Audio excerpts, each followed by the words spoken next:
The Story of O-tei, Stories and Studies of Strange Things by Lafcadio Hearn. A long time ago, in the town of Niigata, in the province of Echizen, there lived a man called Nagao Chousai. Nagao was the son of a physician and was educated for his father's profession. At an early age he had been betrothed to a girl called O-tei, the daughter of one of his father's friends, and both families had agreed that the wedding should take place as soon as Nagao had finished his studies. But the health of O-tei proved to be weak, and in her 15th year she was attacked by a fatal consumption. When she became aware that she must die, she sent for Nagao to bid him farewell. As he knelt at her bedside, she said to him, "Nagao-sama, my betrothed, we were promised to each other from the time of our childhood, and we were to have been married at the end of this year. But now I am going to die. The gods know what is best for us. If I were able to live for some years longer, I could only continue to be a cause of trouble and grief to others. With this frail body, I could not be a good wife, and therefore even to wish to live, for your sake, would be a very selfish wish. I am quite resigned to die, and I want you to promise that you will not grieve. Besides, I want to tell you that I think we shall meet again." "Indeed we shall meet again," Nagao answered earnestly, "and in that pure land there will be no pain of separation." "Nay, nay," she responded softly. "I meant not the pure land. I believe that we are destined to meet again in this world, although I shall be buried tomorrow." Nagao looked at her wonderingly and saw her smile at his wonder. She continued, in her gentle, dreamy voice, "Yes, I mean in this world, in your own present life, Nagao-sama, providing, indeed, that you wish it. Only, for this thing to happen, I must again be born a girl and grow up to manhood, so you would have to wait 15, 16 years. That is a long time. But, my promised husband, you are now only 19 years old." Eager to soothe her dying moments, he answered tenderly, "To wait for you, my betrothed, were no less a joy than a duty. We are pledged to each other for the time of 7 existences." "But you doubt?" she questioned, watching his face. "My dear one," he answered, "I doubt whether I should be able to know you in another body under another name, unless you can tell me of a sign or token." "That I cannot do," she said. "Only the gods and the Buddhas know how and where we shall meet. But I am sure, very, very sure, that if you be not unwilling to receive me, I shall be able to come back to you. Remember these words of mine." She ceased to speak, and her eyes closed. She was dead. Nagao had been sincerely attached to O-tei, and his grief was deep. He had a mortuary tablet made, inscribed with her zokumyo, and he placed the tablet in his betsuden, and every day set offerings before it.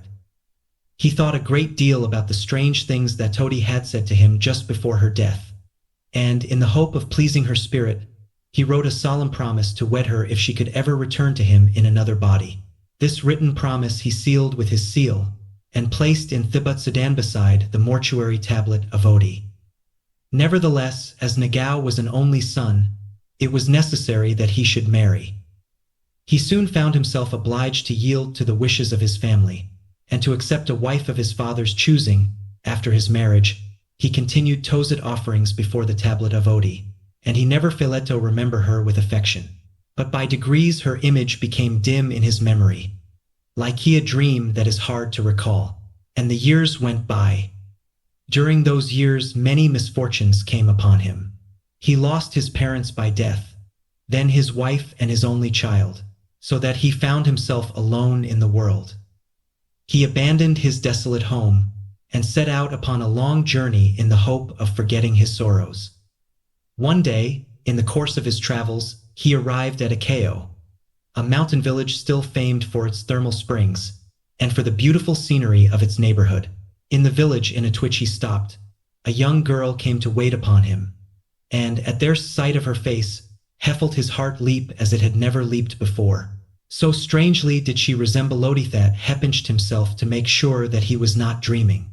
As she went and came, bringing ire and food, or arranging the chamber of the guest, Her every attitude and motion revived in him some gracious memory of the girl to whom he had been pledged in his youth.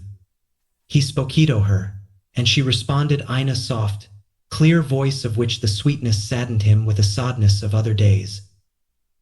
Then, in great wonder, he questioned her, saying, "Elder sister, so much do you look like a person whom I knew long ago, that I was startled when you first entered this room.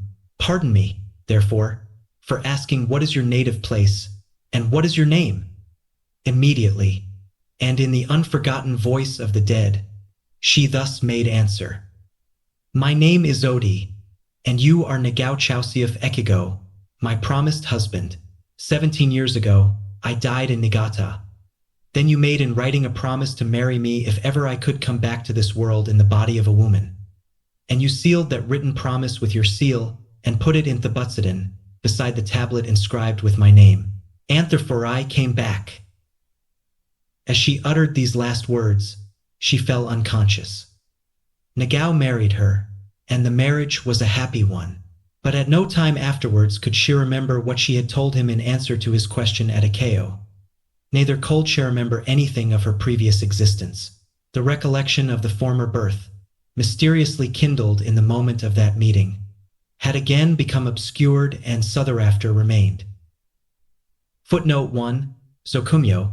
The Buddhist term Zokumyo, profane name, signifies the personal name, born during life, in contradistinction to Thekemyo, silent name, or Homyo, law name, given after death, religious posthumous appellations inscribed upon the tomb, and upon the mortuary tablet in the parish temple. For some account of these, see the paper entitled, "The Literature of the Dead, in Exotics and Retrospectives." Footnote 2. Butsudan, Buddhist Household Shrine. The end of the story. Thank you very much for listening to The Story of O-tei by Lafcadio Hearn. Please subscribe Kenshin channel if you are interested in literature in general, including Japanese ghost stories, Japanese strange stories, and Japanese poetry. Thank you again. So long, everybody.